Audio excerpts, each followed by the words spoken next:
Je suis sûre que tu as déjà entendu parler du rebrand une centaine de fois, mais il est souvent mal compris. Beaucoup de femmes pensent que ce rebrand, c'est s'acheter de nouveaux vêtements, c'est changer de coiffure, c'est acheter du nouveau maquillage. Et je vais pas te mentir, c'est une partie du rebrand. Parce que l'extérieur compte. Ce que tu dégages, ce que tu montres de toi compte. Mais voilà le problème. Prenons un exemple. Si tu souhaites devenir une femme plus féminine, que tu investis dans ta garde-robe, que tu investis dans ton maquillage, dans tes bijoux, dans tes talons, que tu arrives dans un endroit toute pimpante, toute jolie, physiquement, mais que dès lors que tu ouvres la bouche, tu parles comme une racaille.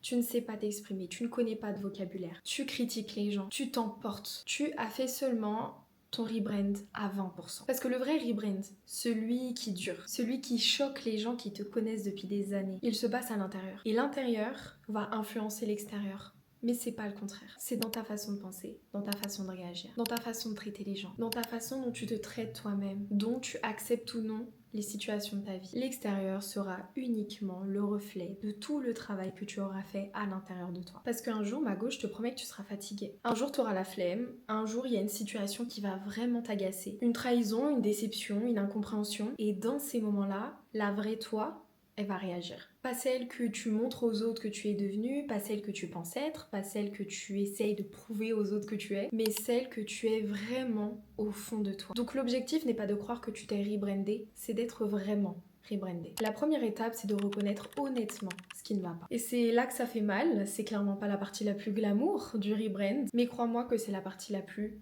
importante. Tu as besoin de regarder ce qui ne va pas en toi. Pas pour te détruire, pas pour te dire que tu es nul, que tu es incapable, que les autres sont mieux que toi, mais pour voir clairement les choses. Parce que si tu ne vois pas les choses, tu ne peux pas les changer. Tu as besoin de reprendre la responsabilité de ta propre vie. C'est super facile de blâmer les autres. C'est super facile de dire que tu as agi de cette façon parce que cette personne t'a fait ça. Bien sûr que d'autres personnes peuvent avoir une influence sur tes actions, sur ce que tu as fait, mais si c'est le cas, à chaque fois, c'est très dangereux.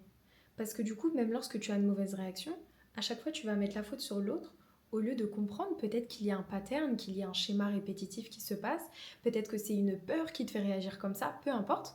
Mais en fait, si tu ne prends pas le temps d'analyser ta réaction, de prendre cette responsabilité-là, de te dire ah oui, là c'est moi qui ai fauté, mais en fait tu peux pas avancer. Lorsque tu reprends la responsabilité de ta vie, tu acceptes de voir que tu n'es pas parfaite. Mais c'est grâce à ça que tu vas évoluer. Le Seigneur nous dit que c'est dans nos faiblesses qu'il se glorifie. Donc ça te montre que tu n'as même pas besoin d'être parfaite. Je sais que c'est très dur, cette étape est extrêmement dure, et crois-moi que je sais de quoi je parle. Quand je me suis posé la question de qui est-ce que je souhaitais devenir, et que j'ai comparé à la femme que j'étais réellement, et au comportement que je pouvais avoir, je me suis rendu compte que j'étais à 15 000 km de cette femme-là. Je voulais devenir une femme plus proche de Dieu, je lisais pas assez ma Bible. Je priais pas beaucoup. Je voulais être une femme qui apporte la paix, et je veux toujours être cette femme d'ailleurs qui apporte la paix autour d'elle. Mais en fait, je me rendais compte que je laissais pas assez les autres parler.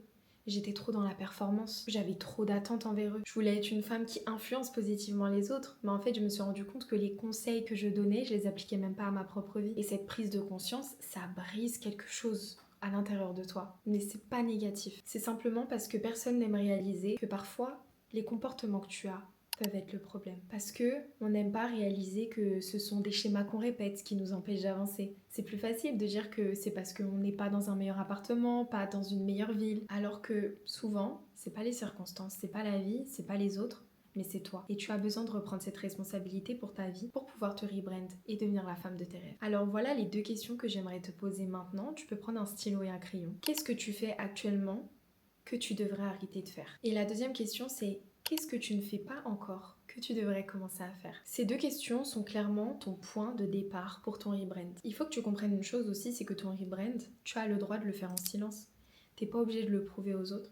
T'es pas obligé de prouver aux autres que t'as changé ou que t'es en train de changer, que t'es en train de travailler sur certaines choses. Comme je te le disais au début, laisse parler tes actions. Parce qu'en vrai, certaines personnes ne vont pas le voir directement. Certains vont douter, certains vont même peut-être se moquer, certains vont même peut-être attendre que tu replonges dans les schémas dans lesquels t'étais. Et si tu te forces à vouloir prouver aux autres que tu n'es plus la même, que tu es en train de changer, ça va te paralyser. Tu peux être tellement préoccupé par ce que les autres pensent de ta transformation que tu arrêtes d'être toi-même. Tu entres en mode performance. Tu suranalyses chaque interaction. Tu essayes de prouver que tu as changé au lieu d'être simplement en train de changer. Et c'est là que ça devient dangereux. Parce que là, maintenant, t'es en train de le prouver, du moins t'essayes.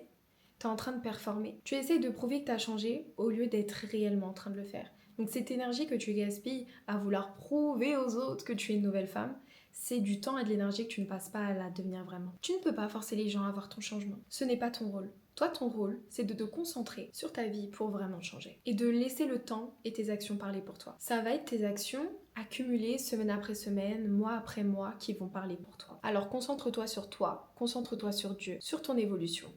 Et laisse les preuves parler pour toi. Il y a aussi quelque chose de très subtil que tu peux vivre dans ton rebrand, c'est la comparaison. Parfois, tu vas tellement te comparer aux autres que tu ne vas même pas réussir à voir ta propre évolution. Tu vas voir cette fille sur les réseaux qui semble tellement plus avancée, tellement plus disciplinée, tellement plus accomplie, tellement plus riche, tellement plus belle, tellement plus intelligente. Et tu te dis, je suis nulle à côté d'elle, j'avance pas. Et cette comparaison, c'est comme vouloir prouver aux autres que tu as changé, ça va te figer. Elle te met dans un état de paralysie où tu n'arrives même plus à avancer. En fait, pars du principe qu'à partir du moment où tu te concentres sur la vie des autres, tu passes à côté de ta vie. Quand tu essayes de contrôler des choses que tu ne peux pas contrôler, ça te crée de l'angoisse, du stress, de l'incompréhension. Ça te bloque, ça te fige. Il n'y a rien de positif en fait. Parce que dans ces moments-là, tu pars du principe que tu es insuffisante. Et le problème, c'est que si tu penses perpétuellement que les autres sont meilleurs que toi, même si au fond tu es en train de vouloir changer, même si tu fais des vrais efforts pour changer, tu ne pourras pas fleurir, tu ne pourras pas évoluer parce que tu seras toujours en train de te mesurer à quelqu'un d'autre plutôt que de te mesurer à la femme que tu étais hier. C'est la seule comparaison valable que tu peux avoir sur cette terre.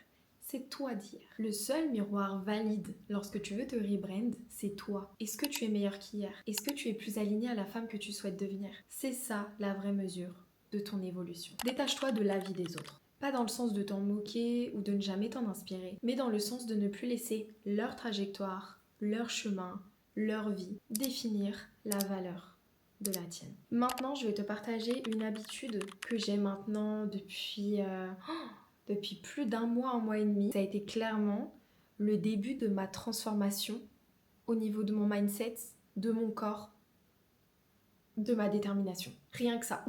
Elle va peut-être te surprendre par sa simplicité. Mais si tu veux te rebrand avant la rentrée, Mago, il va falloir que tu bouges ton corps. Chaque jour.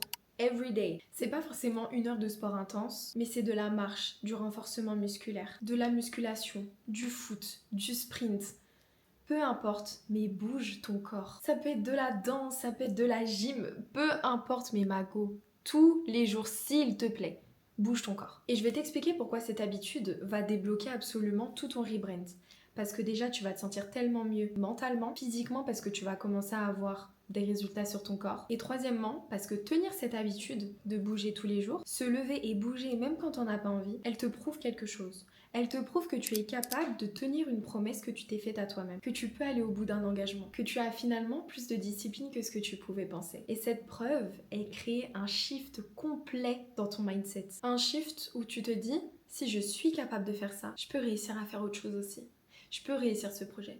Je peux réussir à prendre soin de moi, de mes cheveux, de mes relations, peu importe, je peux devenir la femme dont je rêve. Tu te dis que si tu peux tenir cette habitude, tu peux en tenir d'autres. Que si tu prends soin de ton corps, tu peux prendre soin de ta vie. Je te conseille personnellement d'avoir minimum 30 minutes de marche par jour, pas moins. Et le reste, tu te fais kiffer. C'est pas toujours que de la souffrance et devoir te forcer à faire les choses. Tu peux réellement aimer faire du sport. Et il y a même quelque chose de spirituel dedans. Parce que ton corps, c'est le temple du Saint-Esprit. Et le prendre au sérieux, en le bougeant, en le nourrissant, en le reposant, c'est honorer ce que Dieu t'a donné. Il y a aussi quelque chose que je voulais te dire par rapport au rebrand qui est très important. C'est que changer tes habitudes, changer des schémas répétitifs qui sont là depuis des années, ça n'arrivera pas du jour au lendemain. Et si tu attends que ça arrive vite, tu vas te décourager et au bout d'un moment, tu vas abandonner. Par contre, il y a une chose que je te promets, c'est que dans quelques semaines, tu commenceras déjà avoir des petits changements. Dans quelques mois, ces changements, ils seront visibles pour les autres. Et dans quelques années, tu seras méconnaissable. Et tu te remercieras tellement d'avoir commencé aujourd'hui. Mais le problème, c'est que beaucoup de femmes n'arrivent pas à cette étape parce qu'elles n'ont jamais commencé. Ou qu'elles ont commencé ou elles ont abandonné trop tôt. Mais si tu regardes cette vidéo, c'est que je sais que tu ne fais pas partie de ces femmes et que tu es déterminée pour vivre ce rebrand. Si tu veux te rebrand avant ta rentrée, il faut que tu sois à l'aise avec le fait que ça prenne du temps. Que tu apprennes à trouver du plaisir dans le processus. Pas juste dans le résultat final, pas juste dans la femme que tu vas devenir, mais dans les choses que tu apprends, dans les habitudes que tu mets en place, dans le plaisir que c'est de voir que tu peux être disciplinée, que tu peux tenir tes engagements, dans la confiance en toi que tu vas gagner semaine après semaine. Concentre-toi sur le processus. Aime le processus et laisse le résultat venir naturellement. Ton rebrand va se créer dans la constance, dans ces décisions répétées, quotidiennes, silencieuses certaines fois, invisible même peut-être aux yeux des autres, même peut-être difficile des fois. Des décisions que personne ne voit mais qui te changent vraiment à l'intérieur de toi. La constance, c'est se lever même quand t'as la flemme, que t'as pas envie et que tu te l'es promis. C'est dire non à une situation qui pourrait potentiellement te mettre en difficulté par rapport à la femme que tu souhaites devenir. C'est lire ta Bible même 5 minutes quand t'es fatigué. C'est honorer ta parole envers toi-même jour après jour. Parce que tu sais que la discipline, c'est une des plus belles formes de self-love que tu peux avoir pour toi. Parce qu'en fait, personne ne le fera à ta place. Personne ira bien manger à ta place pour toi. Personne ira faire du sport pour toi. Personne travaillera sur ton projet pour toi. Tu dois te lever pour toi et tu dois apprendre à dire non aux situations qui pourraient compromettre ton rebrand. Si tu sais qu'un certain environnement, certaines personnes, certaines situations vont te ramener à la femme que tu étais et celle que tu ne veux plus être, respecte-toi assez pour dire non. Aime-toi assez pour dire non, pour ne pas te mettre en difficulté inutilement. Entoure-toi de personnes qui vont dans la même direction de toi. Pas forcément des personnes parfaites qui ont exactement les mêmes objectifs, mais qui ont le même mindset. Pas des personnes qui vont être des obstacles à ton rebrand, à ton évolution, à ton glow-up. Et rappelle-toi que l'objectif n'est pas de porter un costume de femme rebrandée. L'objectif, c'est de vraiment devenir cette femme. Dans tes réactions, dans tes choix, dans ta façon de te comporter, dans ta façon de tenir tes habitudes même quand personne te regarde. Parce que c'est dans ces moments-là, quand tu es seule, quand tu es fatiguée, quand t'as pas envie, que ton vrai rebrand va se révéler, va se montrer. Alors si tu veux te rebrand avant la rentrée, tu sais comment faire. Et un jour, sans que tu aies eu besoin de le dire à quiconque, les gens qui te connaissent depuis longtemps te regarderont différemment. Montre que tu es une femme différente. Dis-moi dans les commentaires si t'as aimé cette vidéo. N'hésite pas aussi à me donner des idées pour de prochaines vidéos parce que l'objectif à travers cette chaîne, c'est que je puisse t'aider en profondeur dimanche après dimanche. Donc je suis à l'écoute et je réponds à tout le monde. Alors abonne-toi et partage cette vidéo à une femme qui en a besoin. Et rappelle-toi, ton rebrand, il commence aujourd'hui. Pas demain, quand tu auras moins la flemme, mais maintenant. Parce que la femme que tu seras dans un an compte sur la femme que tu es aujourd'hui. Bisous!